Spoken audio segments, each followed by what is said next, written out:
Good evening, super friends, and welcome to the Wednesday, January 21st birth. Wow, I'm at the end of my workday. Can you tell? Welcome to the January 21st edition of the Sacred News and Weather. I'm coming to you from my office, which is right on a busy street, and we are at traffic time. So I apologize if you're hearing either street noise or small children playing, which is actually a delightful sound. But I am here just finishing up my day, and I wanted to come in with a message for you. This one is going to be a quick message because I have a board meeting to go to. So, without any further ado, I'm going to just give you my little preamble, which is as with any message I deliver here, please take what resonates, leave the rest behind. I am not for everyone, I don't pretend to be. And some messages will be more for you than others. And as with everything I do, these messages are timeless. So, whether you are receiving it in present time and present space or tuning in at a later moment in time, know that there's likely going to be something here for you, especially if you're tuning in at a later date.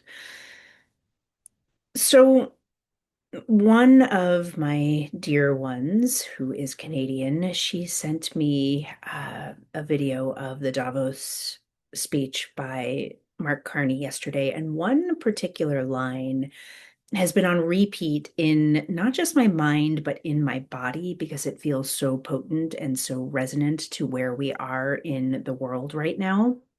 And that line is, and so much of it was resident, and bless him for actually having the courage to speak a truth that no one wants to speak, particularly in the public eye, in the public forum. So thank you, thank you, thank you to Mark Carney.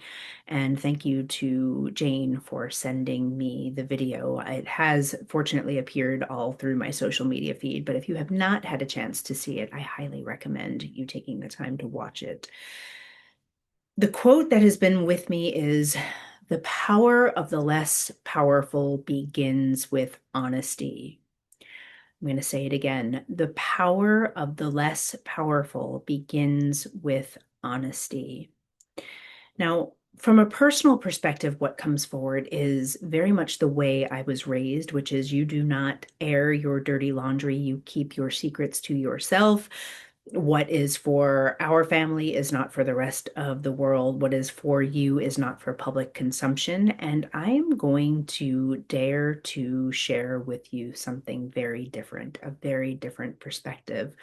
Because what is coming forward, and those of you who've been with me for a while know that I am really in the business of radical truth telling. I do not hide my dirty laundry. I actually bring it forward, not for the sake of airing dirty laundry, but for the sake of bringing that which might cause shame, that which might cause me to shrink, that which might cause me to hide or stuff a feeling down. I believe that it is that feeling of stuffing what we are ashamed of, stuffing what we are most afraid of, stuffing those stories that keeps us in our old storylines, that keeps us in our wounding, that keeps us from growing and expanding into our soul's purpose, that keeps us from who we are meant to be truly. And by sharing our stories, by sharing our truths, no matter how quote unquote shameful or embarrassing or radical or fear inducing our experiences might have been, by bringing them forward out into the world, we offer the light. We give them light, we give them space to breathe. And we often find that when we bring forward these stories that have been keeping us in a shame spiral, when we bring forth the parts of ourselves that we have been embarrassed to share, the storylines that we did not want to see the light of day, we often find that in the light of day, they're not nearly as embarrassing. They're not nearly as shame inducing. They're not nearly as fear inducing. Or if they are still bringing you that discomfort, there's usually more than one person, many of us, who are able to say, yeah, I see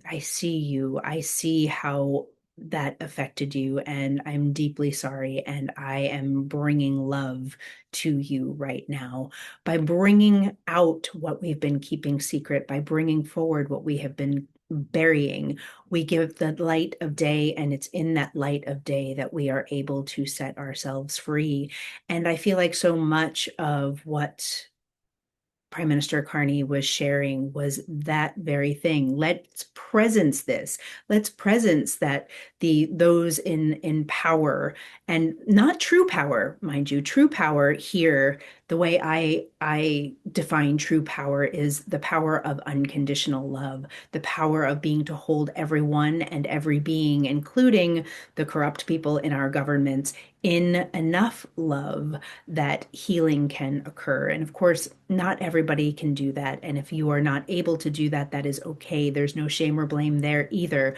But finding a way in to soften around someone who is committing acts of atrocity enough to set your own self free.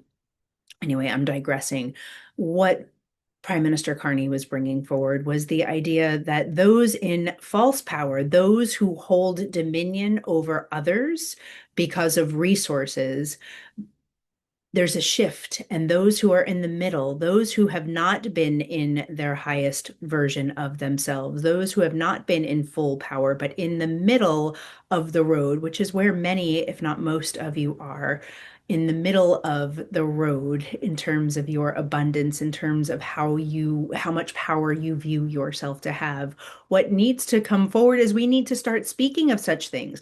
We need to bring forward the great imbalance that we are in right now in order to heal the great imbalance. And we can't heal the great imbalance if we're not talking about it. And so kudos to him for bringing it forward to talk about it. And I'm going to invite all of you into a place where you find someone, some group, some energetic way to release some of what you have been sitting on, some of what puts you into your shame, some of what keeps you small and away from the true power of your own unconditional love. What parts of you are you judging? What parts of you are you burying? What parts of you need to see the light of day in order for you to set yourself free? It doesn't need to be a situation where you are confessing anything to anyone. It could be a journaling experience. It could be a free writing experience. It could be reaching out to me in my direct messages and saying, Dana, I just need to bring this forward. However, you can get radically honest with yourself about those quiet places where you have not been speaking up, about those places where you've been shrinking into your body, into your being. The more you can bring forward that which you have been squashing, the more free you will become. So that feels like one part of today's message.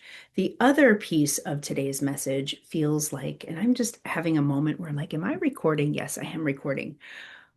Again, it's the end of my day and I'm feeling like, woo, I'm a little bit off. I'm on when I'm tuned in. It's just my brain when it wants to interrupt my train of thought, when it wants to interrupt the channel to say something different, that I'm like, woo, where am I?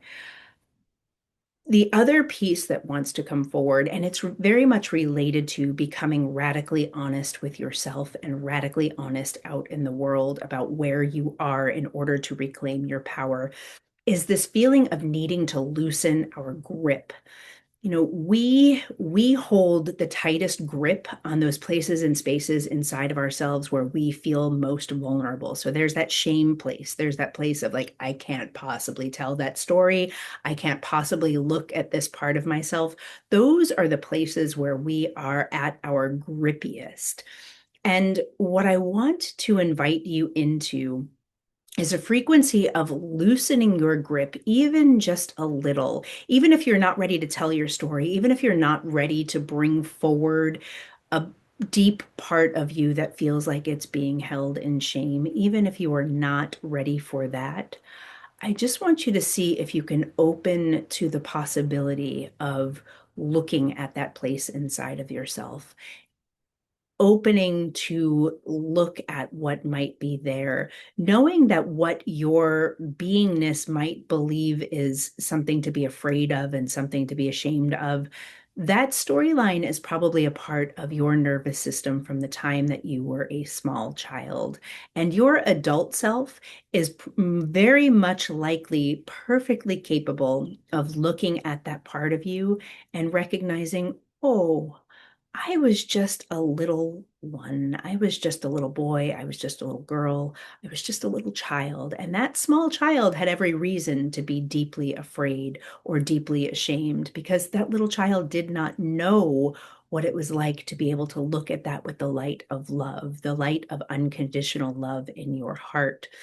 And so, even if you can open just a little bit, even if you can loosen your grip ever so slightly, it opens up the possibility to allow a little more grace to come in. And that was the I don't know if it was the antidote, because it's not really an antidote that I was looking for in terms of becoming radically honest with yourself, but maybe just the parallel, the hand holding, like radical honesty meet grace.